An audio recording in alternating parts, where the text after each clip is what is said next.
क्यों कोई भी मंत्री, राजा, यहाँ तक कि प्रधानमंत्री भी उज्जैन की इस नगरी में रात्रि विश्राम करने से डरते हैं? क्या होगा यदि वे यहाँ रात को ठहर गए?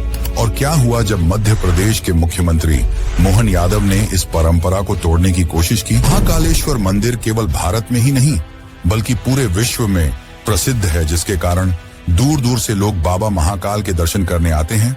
और साथ ही बड़े बड़े मंत्री, मुख्यमंत्री, यहाँ तक कि प्रधानमंत्री भी महाकाल के दर्शन करने आते हैं। लेकिन महाकाल के दर्शन के बाद कोई भी नेता यहाँ नहीं रुकता। अगर उन्हें रुकना भी हुआ तो वे उज्जैन के बाहर कहीं रुकते हैं। दरअसल जब भी कोई राजा या नेता यहाँ रात बिताता है तो उसकी सत्ता चली जाती है, और ऐसा एक बार नहीं कई बार हुआ है। आपको बता दूं कि भारत के एक प्रधानमंत्री इसका खामियाजा भी भुगत चुके हैं। भारत के चौथे प्रधानमंत्री मोरारजी देसाई यहाँ महाकाल के दरबार में रात रुक गए थे, जिसके अगले ही दिन उनकी सत्ता चली गई और उनकी सरकार गिर गई। फिर इसके बाद कर्नाटक के मुख्यमंत्री येदियुरप्पा ने भी यहाँ रात बिताई, जिसके बाद 20 दिनों के अंदर ही उन्हें भी अपने पद से इस्तीफा देना पड़ा। दरअसल माना जाता है कि बाबा महाकाल ही यहाँ के राजा हैं और उनसे ऊपर कोई नहीं। ऐसे में उनके दरबार में एक साथ दो राजा नहीं रुक सकते, जिसके चलते राजाओं और नेताओं की सत्ता चली जाती है, जिसके चलते कोई भी नेता यहाँ रात्रि विश्राम नहीं करता। कुछ समय पहले प्रधानमंत्री नरेंद्र मोदी भी यहाँ बाबा महाकाल के दर्शन करने गए थे और उन्होंने भी यहाँ रात नहीं बिताई।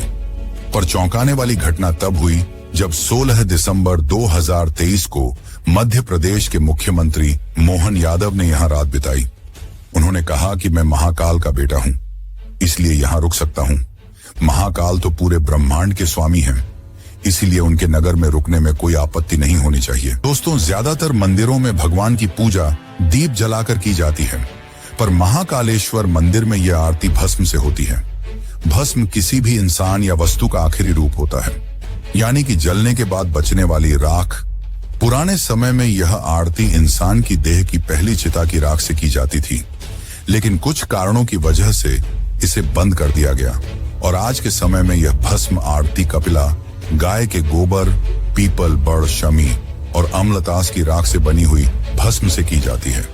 हर दिन सुबह 4 बजे यह भस्म आरती होती है, जिसे देखने दूर दूर से लाखों श्रद्धालु हर रोज यहाँ आते हैं। यहाँ के पुजारी मंत्रोच्चारण के साथ बड़े ही भव्य तरीके से यहाँ की आरती को करते हैं। मान्यता है कि जो भक्त सच्चे मन से इस भस्म आरती में सम्मिलित होता है, उसे मृत्यु का भय नहीं सताता।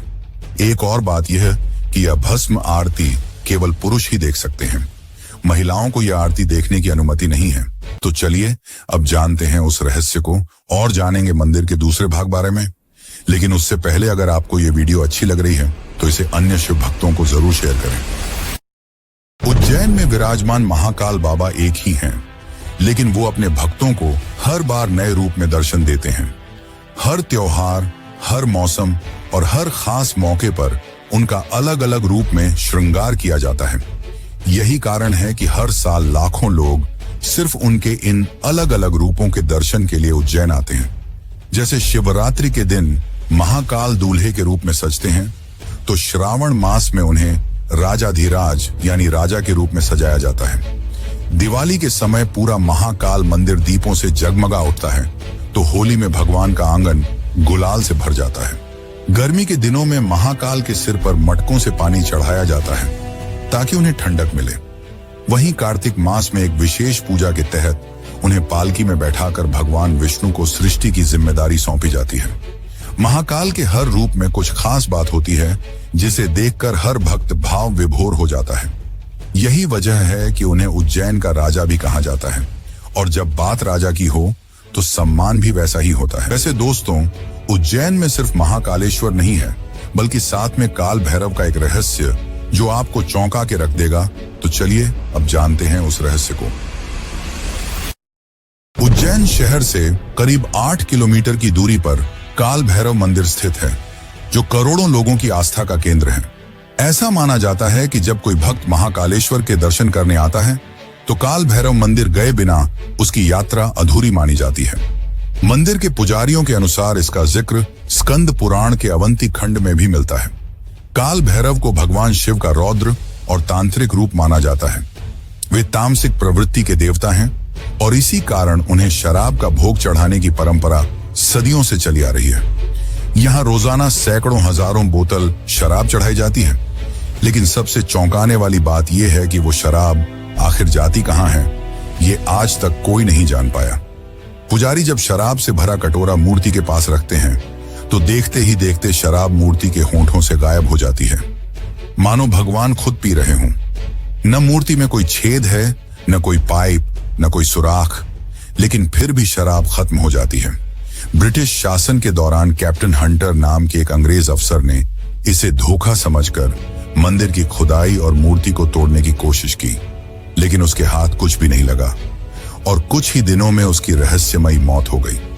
बाद में कई वैज्ञानिकों, पत्रकारों और विदेशी डॉक्यूमेंट्री टीमों ने भी इस रहस्य को समझने की कोशिश की।